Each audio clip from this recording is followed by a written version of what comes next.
자, 이렇게 사드 내기를 북한의 2차 ICBM 발사로 이렇게 임시 배치한다니까 이제 문 대통령이 자기들 편이라고 사드 반대를 해왔던 한국의 종북 친북 단체들이 다 난리가 났습니다. 문 대통령이 약속 뒤집고 배신했다고 들고 일어났습니다. 잠잠하던 시민단체들도 다 들고 일어나서 추가 배치 당장 철회라고 일제히 반발하는데요. 이런 단체 중에는 친북 종북 단체도 있지만은 더 나아가서 참여연대 같은 단체들도 반발을 하고 있습니다. 참여연대는 토요일날 논평을 내고요. 사드 부지 환경 영향 평가를 실시하겠다고 발표했던 정부가 추가 배치하겠다는 입장을 밝힌 것은 정부 스스로 내세운 원칙과 입장을 부정하는 것과 다름없다. 한국 정부의 군사력 과시는 매우 우려스럽고 사드 발사대 내기 추가 배치는 철회돼야 된다. 또 북한의 ICBM 발사는 한국과 미국이 그동안 취해온 무력 시위와 대북 제재 강화가 사실은 북한의 미사일 능력 강화 의지를 꺾지 못했음을 재확인시켰다며 대북 제재 무용을 이야기를 했습니다. 그럼 이 사람들은 어쩌자는 겁니까? 그냥 북한에 항복을 하고 한국, 미국, 일본이 얼마 원하냐, 핵은 그대로 갖고 있고 돈을 원하는 대로 줄게, 이렇게 하기를 바랍니까? 참여연대라는 단체요, 일반 국민들 중에 지금 현 여권을 지지하는 사람들이나 문파, 노파라 이런 사람들은 이런 단체가 양심적인 단체라고 생각을 하고 이런 단체가 재벌들한테 기부금 받아서 일을 많이 하고 있을 건데 이런 단체가 이딴 짓거리를 했어야 되겠습니까? 자, 성주에는 어제 일요일 사드 반대 시민이나 시민단체로 구성된 투쟁이가 200명이 모여서 소성리 마을회관 앞에서 문재인 정부 사드 추가 배치 규탄 대회를 열면서 일반 환경 영향 평가를 한 뒤 하루도 되지 않아 약속을 뒤집었다. 정부가 바뀌어도 달라진 것이 없다. 말도 안 되는 뒤통수를 때려 맞는 청천벽력 같은 상황이다. 문재인 정부에 대한 기대가 무너졌다. 촛불의 명령이다. 사드를 즉각 중단하라 주장도 했답니다. 촛불이 개뿔 아무 때나 촛불입니까? 주민들이 밧줄로 자기들 몸을 묶어가지고 퍼포먼스를 했다는데요. 앞으로 상경 집회도 이렇게 생각하고 있고 이 사드 부지 공사도 방해하겠다라고 이야기를 하고 있습니다. 자, 여기에 대해서 이제 반대 단체들이 전부 다 들고 일어나서 난리를 치고 있는데요. 한국의 종북 친북 단체들이 일제히 지금 난리를 치고 있습니다. 평통사는 사드 발사대 추가 배치는 전형적인 안보 포퓰리즘이다. 이 단체는 한미연합훈련 중단과 평화협정 체결을 요구했습니다. 북한 하자는 걸 해주자라는 사람들이 한국에 너무 많이 있습니다. 민권연대 이 소속 회원들은 일요일 광화문 KT 사옥 앞에서 한반도 사드 배치와 대북 전쟁훈련 중단하라, 정전협정 평화협정으로 변경하라고 있고 민통선 평화계 소속 신도들도 광화문에서 기도회를 열면서 평화협정 체결을 바랬답니다. 참 대한민국에 웃기는 인간들 많이 있습니다. 근데 이런 종북단체들의 반응은 그렇다 치고 이 집권 여당의 지금 입장도 사드 배치에 소극적이라는 겁니다. 우원식 원내대표는 임시 배치 이해하나 본격 배치는 신중하게 검토해야 된다라고 말을 했고 민주당의 전체의 반응도 그렇다는 겁니다. 국민의 불안이 정폭되는 상황에서 집권 여당이 대북 정책을 적극적으로 주도하기보다는 소극적이고 자신들이 해오던 그런 이념적 편향성에 따라서 매우 안이하게 대처하고 있다는 겁니다. 이 운동권들이 장악한 민주당 지도부의 한계를 보여주고 있는 건데요.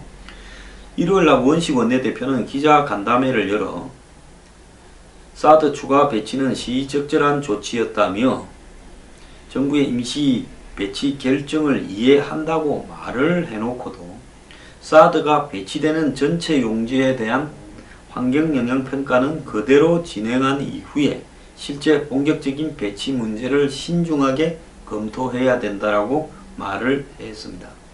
우 원내대표의 이런 입장은 청와대와 같은 것으로 청와대 고위 관계자는 전날 임시로 추가 사드 배치를 진행하고 환경영향평가는 그대로 진행하면서 환경영향평가가 끝나는 시점에 다시 한번 최종적인 배치 여부를 결정하겠다, 이런 이야기인데요.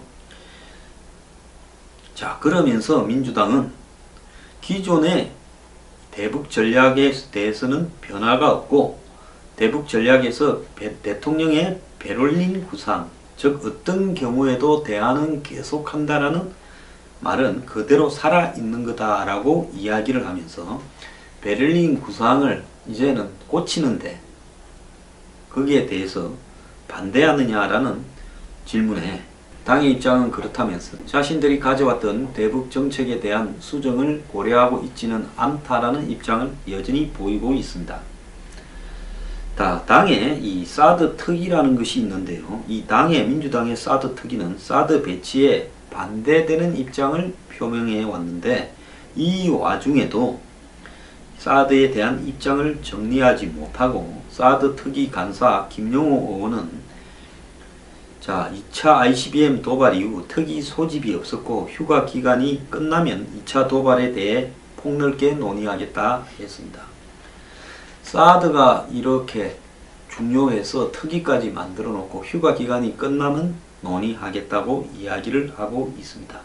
이 사드 특위는요, 북한의 ICBM에 대한 수단으로 사드가 대책이 되지 않는다라고 말을 한 바도 있고, 북한과의 대화에 대해서도 북한의 도발로 문 대통령이 주장하는 평화 모드나 대화 의지가 어렵게 되지 않을까 걱정이 있지만은 핵무기를 무기로 이렇게 극복하기보다는 외교력과 대화로 극복해야 된다는 부처님 어디 중간 토막 같은 소리를 하고 있습니다. 민주당의 추미애 대표는 대표적으로 사드에 대해서 부정적인 이야기를 했습니다. 지난 6월 28일에는요. 그때 이제 한미 정상회담 이제 막 하기 직전이고 문정인이 미국에서 떠들고 오고 이랬을 때입니다. 사드 때문에 전쟁이 일어날 수 있다. 국민에게 전쟁 공포를 심어주는 어이없는 일이 발생했다라고 말을 했습니다. 자칫 사드의 정치적 함의가 더 커져서 그것 때문에 미중 간 갈등으로 표출되고 남북 간의 오해가 있고 한다면 그 피해는 전쟁으로 이어질 수밖에 없다. 전쟁은 돌발적이고 애고편도 징후도 없다.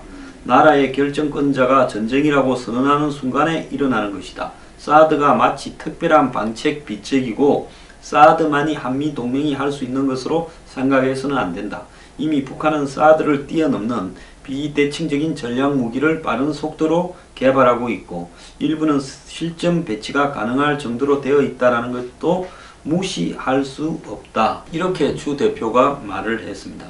그러니까 당시 한국당은 이 추미애 대표가 사드로 인해 미중 갈등이 표출되고 남북 간의 오해로 전쟁까지 일어날 수 있다라는 데 대해서 이 호들갑이다라고 말을 하면서 한미 정상회담 하기 직전에 추 대표가 이렇게 죄를 뿌리는 이유가 뭐냐라고 이야기를 했습니다.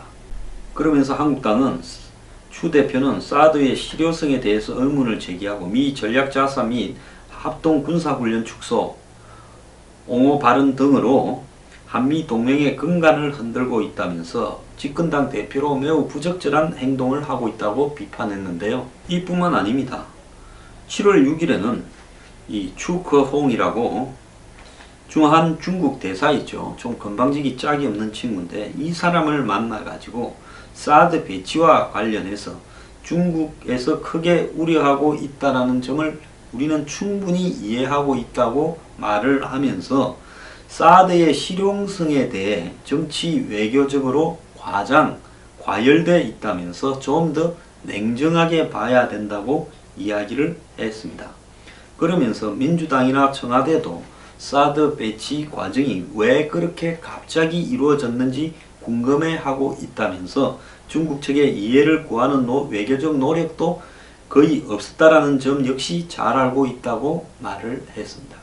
중국 사람들은 한국에 와 있는 주한 중국 대사 급수도 낮습니다. 국장급 정도밖에 안 될 건데, 이런 사람이 한국의 맛이 총독처럼 각 당을 다니면서 대표를 만나고 그 앞에서 이 중국에 제대로 우리가 설명하지 못해 잘못됐다라고 이렇게 말을 하는요, 여당의 대표, 이 사람이 도대체 정상적인 정당의 대표라고 할 수 있겠습니까? 집권당의 대표가 사드를 반대하고 한마디로 이 대북 제재와 압력, 문 대통령도 마지 못해서 또 그거에 동조하는 부분을 보였습니다. 속마음이 뭔지는 모르지만 여기에 어깃장을 놓고 중국을 비호하고 이런 일을 갖다가 지금 마음대로 하고 있는데요. 자, 추미애 대표는요, 이번에 사드 임시 배치에 대해서도 입장을 좀 밝혀보기를 바랍니다. 자, 차마 직접적으로는 이 문재인 대통령이 자기는 이 대통령으로서 국민 전체를 대표하는데 한쪽의 입장만 계속 가다가는 국민에 의해서 안보 탄핵을 받을 수도 있겠다 싶어서 지금 발을 빼는 겁니다. 왜 발을 빼냐? 북한이 7월 4일날 쏘고 7월 28일날 쏘는데 바보가 아니라면 여기에 대해서 사드 배치를 방해하면서 환경영향평가를 하고 그러면서 자기가 지금 한미 간에 한중 간에 양다리를 타면서 계속 가다가는 나중에 북한의 이 핵과 ICBM이 미국 본토를 타격할 수 있을 만큼 최종적으로 완성됐다 하는 시점 멀지 않습니다. 저는 6개월 안이라고 봅니다. 정권은 2년이라고 보지만요. 그게 이제 나와버리면 그 사이에 북한하고 대화로 끌어내지도 못했고 아무 성과도 없었습니다. 그러면 이 오판에 대해서는 문재인 정권이 책임져라고 이 국민들의 분노가 폭발하고 이것이 광화문에 촛불로 나오고 안보 탄핵하자고 이야기가 나오고 그럴 수 있지 않겠습니까? 큰일 나겠다 싶어서 북한이 오히려 고마울 겁니다. 확실히 의견을 보여줘서 땡큐다 하면서 임시 배치라고 또 지지층을 생각해서 애매하게 사드를 갖다 놓는 방식으로 했지요. 이 사드가 ICBM을 막지는 못합니다. ICBM을 쏴서 사드를 갖다 놓는가 하는 것도 타이밍적으로는 사실은 맞지 않습니다. 그런데 하루 전날 자기들이 보였던 사드 환경영향평가를 1년 동안 한다라고 한 방침이 얼마나 잘못된 건지에 대해서 스스로들은 그 창피함과 또 큰 일을 저질렀구나 하는 부담감은 있을 거 아닙니까? 사람이면 있어야지요. 그러니까 북한이 쏘니까 이거 잘못하다가 나중에는 사드 배치할 타이밍 놓쳐가 그 사이에 북한이 이 핵과 ICBM을 완성시키면 우리가 책임을 면할 수 없을 것 같으니까 이참에 북한 ICBM 핑계 대고 곧바로 사드 임시 배치 시켜놔버리자라고 하고 시간 꺼봤자 북한이 협상을 통해서 비핵화를 할 가능성이 별로 없는데 그때는 남북 대화 주도 운전서 티켓 그리고 대화를 통한 비핵화 주장해온 우리가 온팡 뒤집어 쓸 거니까 이참에 빠져나가자 이리 된 겁니다. 이렇게 순식간에 결정이 되니까 여기에 사드 배치 반대하고 사드를 비난하고 중국 편들어 추미애부터 우원식 원내대표 그 다음에 종북 좌파 단체들이 전부 붕 뜬 거죠. 문재인 우리를 배신했다. 자, 그거는 집안끼리 해결할 문제고요. 문제는 이 와중에도 중국의 비위를 맞추고 더 나아가서 이 사드의 실용성에 의문을 가지고 있다고 중국 대사 앞에 이야기하고 사드 때문에 전쟁 난다라고 이야기한 여당의 대표 빨리 집에 가길 바랍니다. 자, 이제 추미애 대표 더 나아가서 민주당 내 사드 반대 의원 그리고 친북 종북 단체 당신들은 문 정권과 싸울 것인가? 어찌할 건가? 입장을 분명히 결정하기 바랍니다.